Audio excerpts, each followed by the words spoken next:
भारत और रूस का रिश्ता काफी पुराना है, तभी तो लंबे वक्त से भारत और रूस के बीच लोगों का आना जाना रहा। ऐसे में जब अमेरिकी राष्ट्रपति डोनाल्ड ट्रंप ने रूस से सामान खरीदने वाले देशों पर 500% टैरिफ लगाने की धमकी दी, तो एक भूचाल सा मच गया। ट्रंप के इस बयान को लेकर भारत के विदेश मंत्री एस जयशंकर ने अपनी प्रतिक्रिया दी और उन्होंने कहा कि भारत उस समय उचित कदम उठाएगा जब ये सामने आएगा। दरअसल भारत ने रूस से तेल का आयात पिछले 3 सालों में बहुत ज्यादा बढ़ा दिया है। पहले ये कुल तेल आयात का 1% से भी कम था, अब ये बढ़कर 40% तक हो गया। ऐसा इसलिए हुआ क्योंकि रूस पश्चिमी देशों के प्रतिबंधों के असर को कम करने के लिए तेल पर छूट दे रहा है। वहीं भारत रूस के साथ अपने रिश्ते कभी खराब नहीं करेगा। अमेरिका अगर टैरिफ की धमकी दे रहा है तो भारत डरने वाला नहीं है, इसका जवाब भी दिया जाएगा।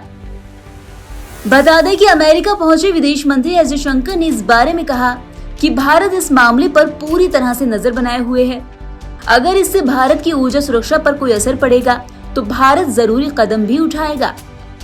साथ ही विदेश मंत्री एस जयशंकर ने उस प्रेस कॉन्फ्रेंस में कहा, सीनेटर लिंडसे ग्राहम के बिल पर हमारी नजर है।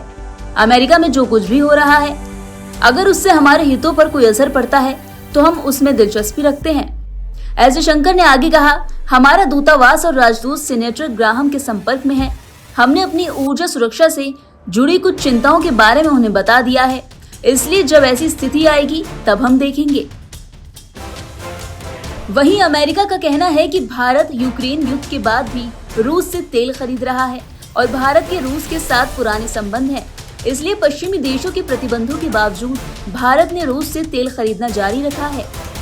वहीं अमेरिका द्वारा लाए जा रहे बिल में उन देशों को टैरिफ में राहत मिलेगी जो कोई देश यूक्रेन की रक्षा में मदद कर रहा है, उसे इस टैरिफ से छूट मिल सकती है। भारत के लिए अमेरिका एक बड़ा एक्सपोर्ट मार्केट है, इसलिए इस बिल का भारत की अर्थव्यवस्था और कूटनीति पर बहुत असर पड़ सकता है। अब देखना ये है कि आगे क्या होता है। भारत सरकार इस मामले पर नजर बनाए हुए है और अपनी ऊर्जा सुरक्षा को बचाने के लिए हर संभव कदम भी उठाएगी। ये मामला भारत और अमेरिका के संबंधों के लिए भी एक बड़ी चुनौती है।